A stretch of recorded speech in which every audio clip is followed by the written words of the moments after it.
Hey, ako si Aloy. Welcome sa aking channel. Ito ang voice over acting. Gumagawa ako ng mga voice impression content. Panahon na naman ng eleksyon. Panahon na naman ng kampanyahan. Yung mga politiko marami na naman pangako. Marami na naman sinasabi. Kaya ang may papayo ko lang sa inyo ay vote wisely. Hindi ko kayo tuturuan kung sino kandidato ang susuportahan nyo. Ang ituturo ko sa inyo ay kung paano ko ginagaya ang boses ng mga politiko. Turo po ng tatay ko sa akin, kapag nagbitaw ka ng salita, mahirap o madali, kailangan mangyari ito. Dahil kung hindi, dalawa na po kami magpapasagasa sa tren.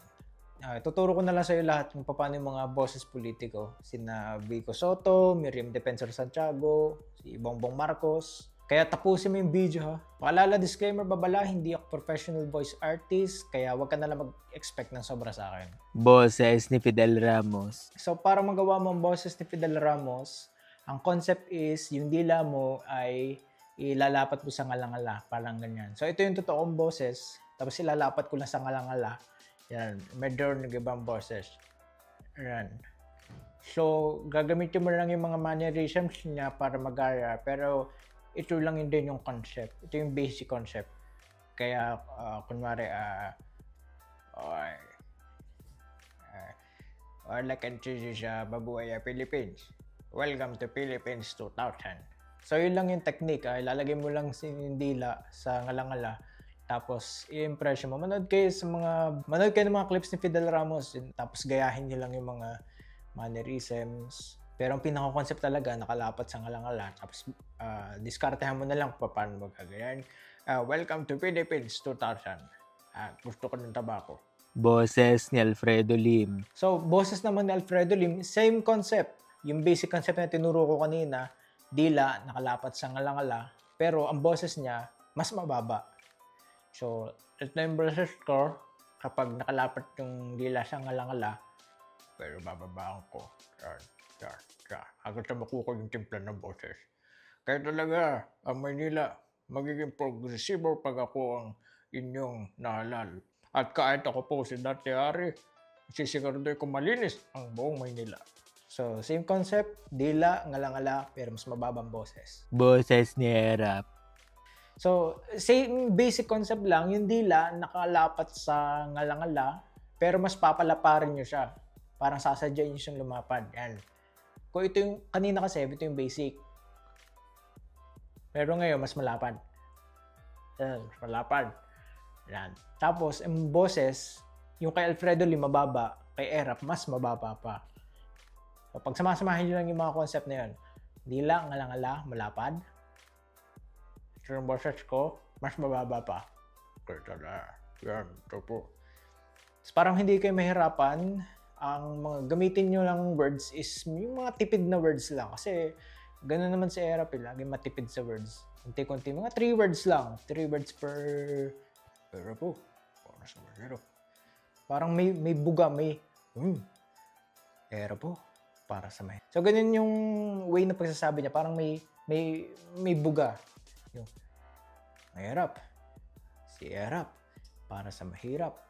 So, samahan lang natin ng concept na yun. Dila, ngalangala, malapad, napakababang boses, girl. Tapos choice of word na may buga. Hirap.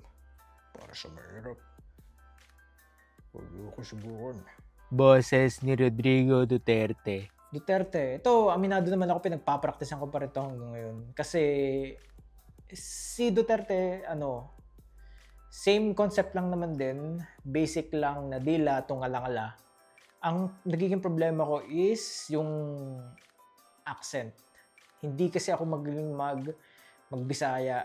So, kasi ako yung Batanggenyo, so ang na-adapt kong accent is pang Batangas. Kapag nagbibisaya ako, medyo trying hard. Ako naman ang ganun. So, kung hindi kaya, hindi ko ipipilit. Pero same concept lang naman. Kung marunong ka na magbisaya, tas pwede mo samahan ng basic concept ng dila, tungalangala, edi malaking chance magkukuha mo si Duterte. So far, ito pa lang yung napapractice ko. Ito pa, practice pa lang naman to. Hindi ko kaya. Kayong mga po. Hindi. Yun lang. So, kung marunong ka magbisaya, di practicein mo na. Pero same concept lang naman din, di latong alang-ala. So, yun. Yun lang naman.